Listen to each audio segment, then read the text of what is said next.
Subject fluid mechanics and machine, तरल यांत्रिकी एवं मशीनें। Subject code MA 202।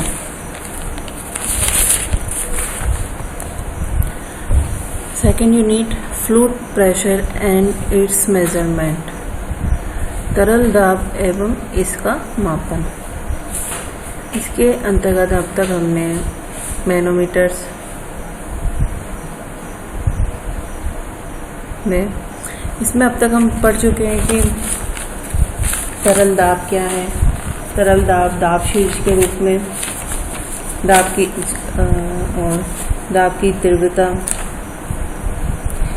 हाइड्रोस्टैटिक लो पर आधारित हाइड्रोलिक प्रेस, द्रव चलित प्रेस। इसके अलावा विभिन्न प्रकार के दाब, वायुमंडलीय दाब, प्रमापी दाब, निर्वात दाब, निरपेक्ष दाब और डिफरेंशियल प्रेशर, भेद सूचक दाब। अब इन दाब का मापन कैसे करते हैं, उसके लिए हम मैनोमीटर्स और का यूज करते हैं। तो मैनोमीटर में हमने सबसे सिंपल फॉर्म मैनोमीटर की साधारण दाब मापी, पीजोमीटर ट्यूब, इसकी लिमिटेशंस, इसकी सीमाएं के बारे में पढ़ा था। और उसके नेक्स्ट प्रेजेंटेशन में हमने U-ट्यूब मैनोमीटर्स पढ़े थे। इसके 3 टाइप पढ़े थे हमने। तो सिंपल, साधारण, डिफरेंशियल, आकार भेद सूचक द्रव्य दाब मापी था। इन्वर्टेड U-ट्यूब मैनोमीटर, भेद सूचक उल्टी U आकार नली दाब मापी। अब हम पढ़ते हैं micro manometers.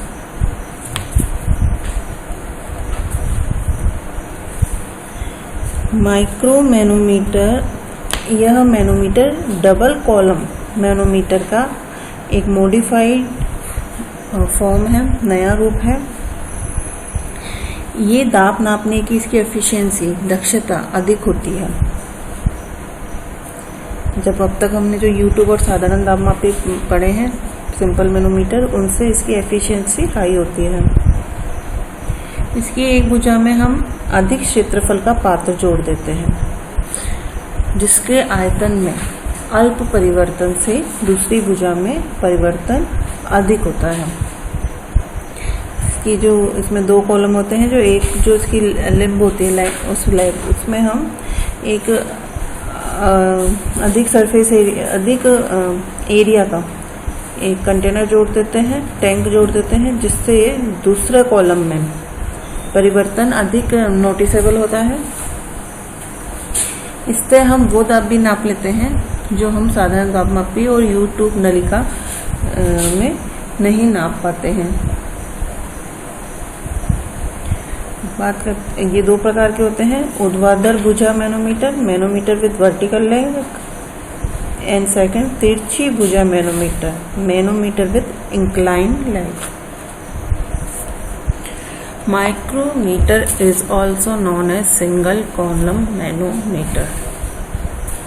The construction of a micrometer is as follow. इन्हें एक एकल स्तंभ मैनोमीटर के दाब मापी के रूप में भी जाना जाता है।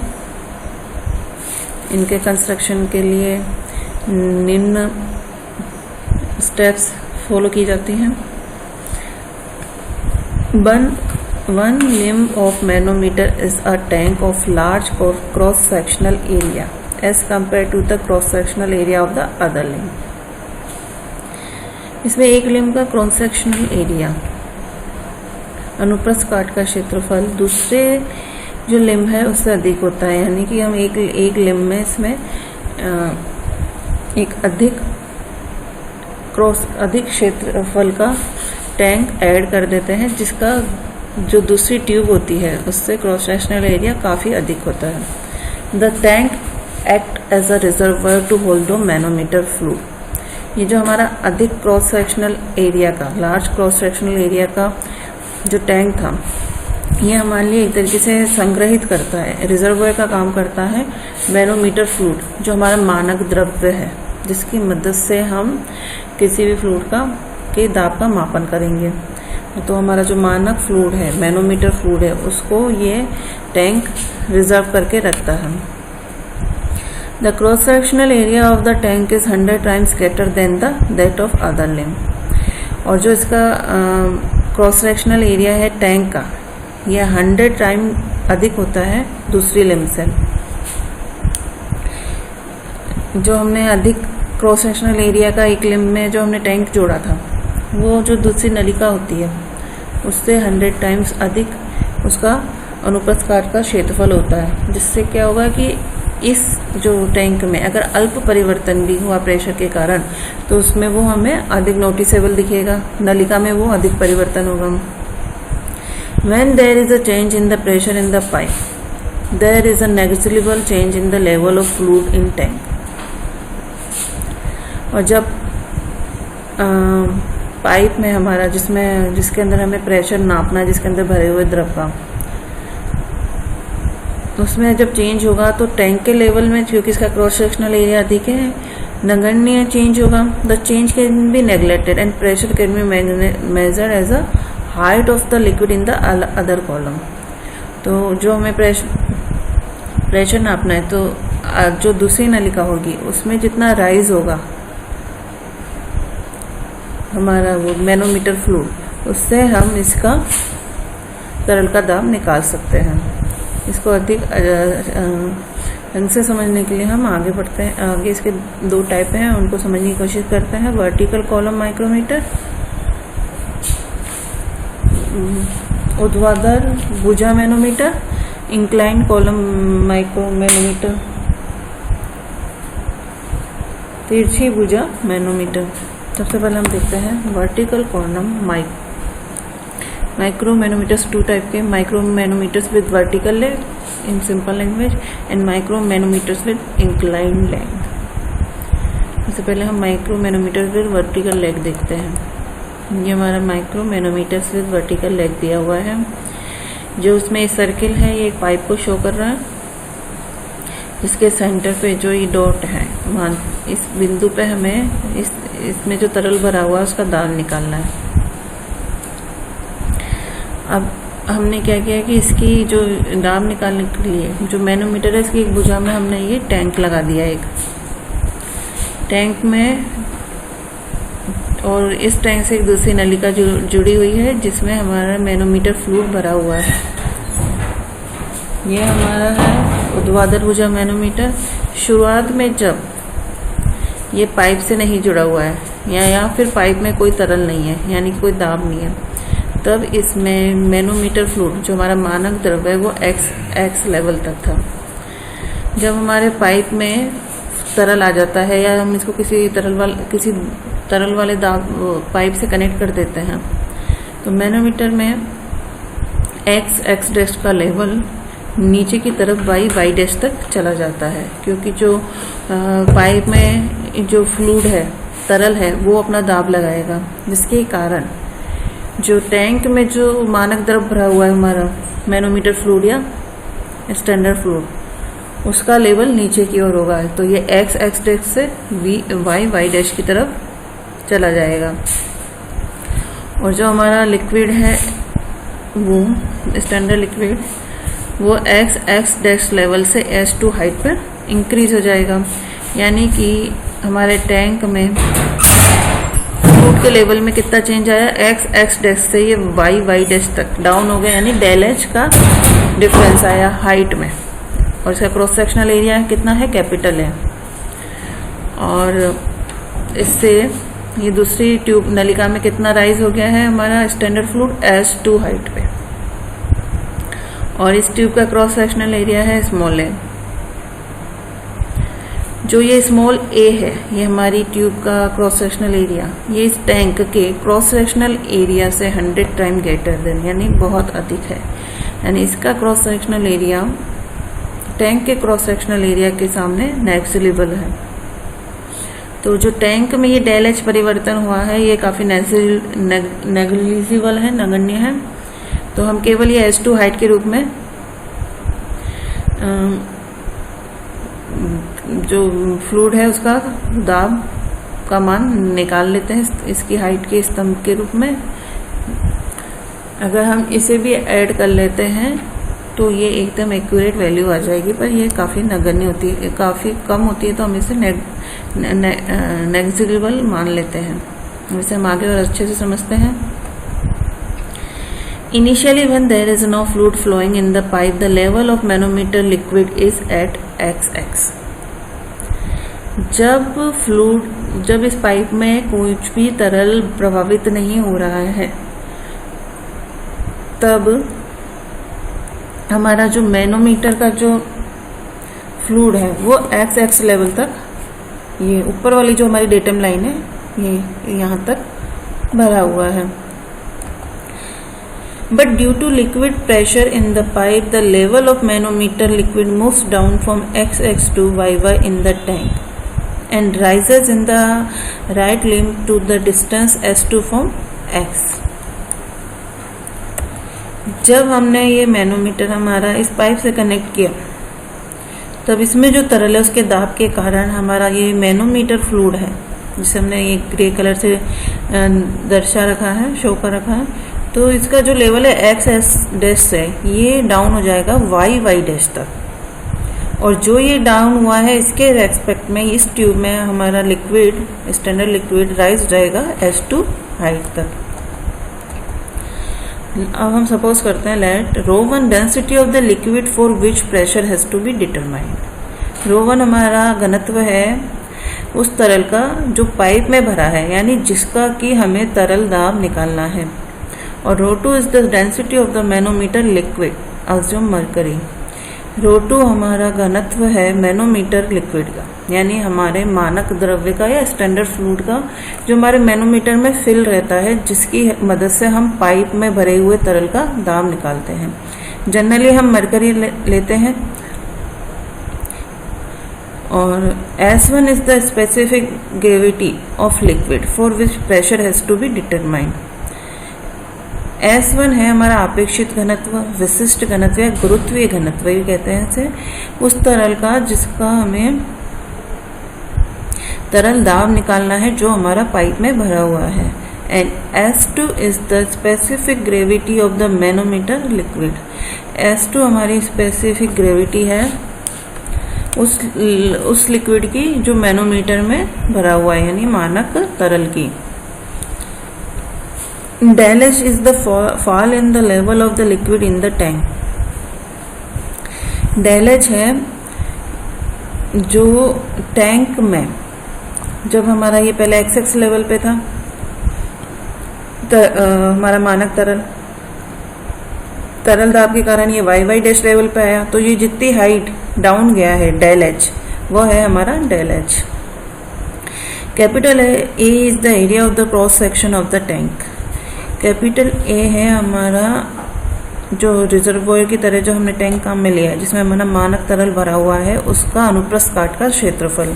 And small a is the area of the cross section of the right limb. और जो हमारा स्मॉल a है वो हमारी जो राइट साइड में जो हमारी लिम्ब है उसके अनुप्रस्थ काट का क्षेत्रफल है।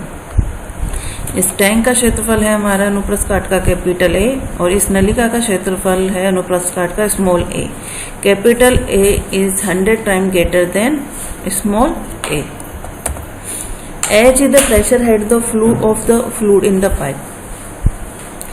H हमारा है जो अभी पाइप की स्थिति है उसके कारण जो उसके तरल का दाब है, बिंदु A, जिस बिंदु पे हमें प्रेशर नापना है तरल का दाब पे, वो उसकी डेटम से उसकी हाइट कितनी है H, यानी हमारा दाब शीर्ष के रूप में। H है हमारा बिंदु, जिस मान लिया हमने बिंदु A पे दाब निकालना, तो बिंदु A पर दाब शीर्ष पानी की ऊंचाई के रूप में। अब हम सपोज करते हैं H तो हमारा है कि be the pressure in term of height of fluid in the pipe. दाब ऊंचाई के रूप में जिस तरह का हमें नापना है। और H1 is the distance from the datum line XX to the centre of pipe. H1 हमारी डिस्टेंस है डेटम लाइन XX की सेंटर ऑफ पाइप तक। जिस तरल में जिस पाइप से हमें तरल का मापन करना है उसके जो सेंटर है वहां से डेटम लाइन की डिस्टेंस कितनी है H1। और S2 है, S2 is the distance of heavy liquid from the datum line XX in the right limb जो हमारा जो हमारा लिक्विड है, मानक द्रव्य या स्टैंडर्ड फ्लूइड है, इसे हम मैनोमीटर फ्लूइड भी कहते हैं, जिसकी मदद से हम तरल का दाब निकाल रहे हैं जो पाइप में भरा हुआ है, वो कितना राइज हुआ है ट्यूब में, वो है H2। ये लिक्विड हैवी होता है, जैसा कि हमने पढ़ा था यूट्यूब में। यूट्यूब नलिका में एक तो साधारण थी हमारी, एक तो आकार भेद सूचक थी डिफरेंशियल मैनोमीटर, एक था उल्टी भेद सूचक यू आकार नली दाब माप।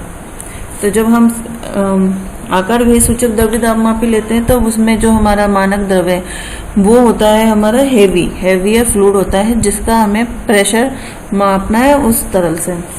और जब हम इन्वर्टेड यू ट्यूब मैनोमीटर की बात करते हैं तो उसमें हम लेते हैं लाइटर द्रव।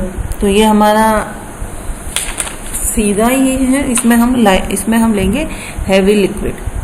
इस लिक्विड की स्पेसिफिक ग्रेविटी हाई होगी उस लिक्विड से जिसका हमें तरल दाब निकालना है। अब since the rise in the manometer fluid in the right limb will be equal to the fall of level in the tank. जो हमारे मैनोमीटर ट्यूब में जो हमारी राइट लिम्ब है, जो हमारे दाईं तरफ जो नलिका है उसमें जो राइज हुआ है, जो हमारा स्टैंडर्ड फ्लूइड जितनी ऊंचाई तक चढ़ा है वो किसके बराबर होगा, जितना टैंक में लेवल डाउन हुआ है। तो टैंक का क्रॉस सेक्शनल एरिया है A और कितनी हाइट तक डाउन हुआ था ये डेल H। तो इसका आयतन हो गया डेल H है। जितना आयतन नीचे गया है इतना ही वो ट्यूब में राइज होगा, तो उसका आयतन कितना हो गया, क्षेत्रफल है क्रॉस सेक्शनल स्मॉल है और हाइट कितनी राइज हुई थी H2। तो हमारी इक्वेशन आ गई del H A equals to A into H2। तो डेल H इक्वल्स टू हो गया AS2 बाई A। ये हमारी इक्वेशन फर्स्ट आ गई है। अब नेक्स्ट हम देखते हैं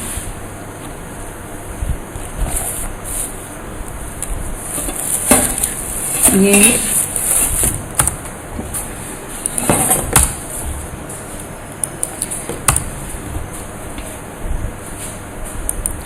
pressure in the left limb at YY। जो हमारी दाई लिम्ब है या जो हमारा मैनोमीटर को अगर हम दो पार्ट में बांटते हैं, लेफ्ट साइड और राइट साइड, तो पास्कल के लॉ से दोनों का प्रेशर बराबर होगा दोनों पॉइंट पे। तो अगर हम लेफ्ट लिम्ब की बात करें तो उसमें प्रेशर कितना होगा,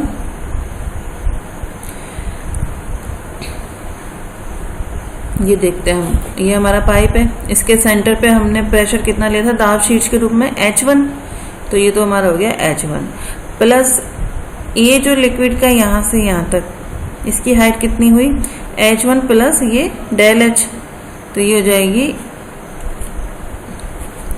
H1 plus del H into इसकी स्पेसिफिक ग्रेविटी हमारी कितनी थी S। तो हमारा प्रेशर हो जाएगा, सबसे पहले दाब शीट्स के रूप में बिंदु A पर प्रेशर है H प्लस इसमें प्रेशर कितना हो जाएगा, इसकी ऊंचाई इंटू स्पेसिफिक ग्रेविटी। तो ये हो जाएगा H1 plus del H into S। तो हमारा हो गया ये H1 plus del H into S1। H is क्या है, दाब शीर्ष है हमारा जो तरल पाइप में भरा हुआ है उसका, और H1 प्लस डेल H है वो तरल कितनी हाइट तक मैनोमीटर में क्या था, डेटम से कितनी हाइट तक है H प्लस डेल H, और इसकी स्पेसिफिक ग्रेविटी है S1। Pressure in the right limb at YY कितना होगा। अब हम ये राइट लिम्ब को देखते हैं तो इसमें तरल कहाँ से कहाँ तक, यहाँ Y एक्स एक्सिस से एक्स एक्सिस से H2 हाइट पर है, और इसकी हम हाइट लेते हैं यहाँ से Y डैश से कितनी हो जाएगी डेल H प्लस H2। हम यहाँ इस इक्वेशन को यहाँ से बराबर करते हैं तो हमारा आ गया H2 plus del H into S2, और अकॉर्डिंग टू पास्कल्स लॉ क्या हो जाएगा, ये दोनों दाब बराबर हो जाएंगे। Left limb equals to right limb, तो H1 H plus H1 plus del H into S1 equals to हो जाएगा H2 plus del H into S2।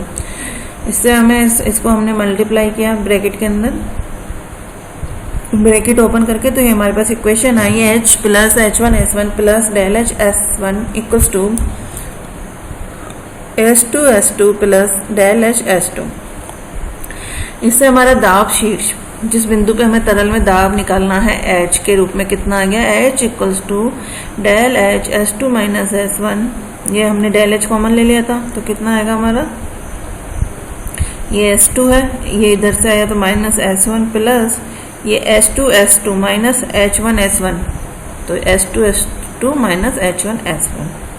ये हमारी इक्वेशन सेकंड आ गई। इक्वेशन फर्स्ट हमारी क्या थी, del H equals to AS2 by A, तो हम डेल H का मान इस इक्वेशन से इस नेक्स्ट इक्वेशन में रख देते हैं, तो H इक्वल्स टू क्या हो जाएगा, AS2 by A S2 minus S1 upon plus S2 S2 minus H1 S1।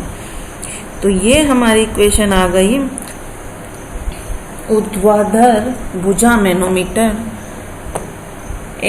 Vertical manometer with vertical leg में दाब याद करने के लिए क्या हो जाएगी, AS2 by A S2 minus S1 plus S2 S2 minus H1 S1, where H is the pipe pressure at the point in the pipe, और जहाँ पे हमें प्रेशर डिटरमाइन करना है। ये कितना हो जाएगा, cross sectional area of the tube S2 है, उसकी हाइट जितना हमारा स्टैंडर्ड फ्लूइड राइज हुआ है ट्यूब में, अपॉन कैपिटल A है cross sectional area of reservoir, S2 is the specific gravity of the standard fluid or manometer fluid in case of mercury. Mercury की specific gravity कितनी होती है, 13.6, minus S1 is the specific gravity of the fluid for which we have to measure pressure. In case of water S1 कितना होता है, 1। S1 specific gravity है उस तरल के जिसका हमें दाब निकालना है जो ट्यूब में भरा हुआ है, और S1 स्पेसिफिक ग्रेविटी वाटर की कितनी होती है, 1। S2 S2 minus H1 S1। If the cross-sectional area of the tank A is very large compared to the cross-sectional area of the right limb, then A is very greater than small a। Tank का जो हमारा reservoir का काम कर रहा है tank, उसका cross sectional area काफी बड़ा है उस ट्यूब के क्रॉस सेक्शनल एरिया से, तो जब हम स्मॉल ए को कैपिटल ए से डिवाइड करेंगे तो वह उसकी वैल्यू बहुत कम होगी। Ratio of small A by capital A will be 0 and the above equation can be rewrite as H equals to S2 S2 minus H1 S1। ये जो हमारा AS2 बाई A है, इसमें A बाई H का मान बहुत कम होगा, तो ये वाली जो हमारी वैल्यू है AS2 by S2 minus S1, इसकी वैल्यू बहुत कम आएगी, तो इसे हम नेग्लेक्ट कर लेते हैं, तो हमारा H आ जाएगा S2 S2 minus H1 S1। ये इक्वेशन सेम है जो हमने पहले पढ़ी थी, ये पहले हमने ये पढ़े थे U2 मैनोमीटर, इसमें सिंपल डिफरेंशियल इन्वर्टेड पढ़े थे। सिंपल में हमारी इक्वेशन क्या आई थी, 13.6 S2 minus SH1 S2 minus, इसमें 13.6 क्या था, स्टैंडर्ड फ्लूइड की स्पेसिफिक ग्रेविटी और S था जिस फ्लूइड की हमें स्पेसिफिक ग्रेविटी निकालनी है, यानी कि हो जाता है S2 S2 minus S1 H1। Same हमारी इसमें आई थी डिफरेंशियल U2 मैनोमीटर में, और इस तरीके से हमारी इक्वेशन आई थी इन्वर्टेड U2 मैनोमीटर में।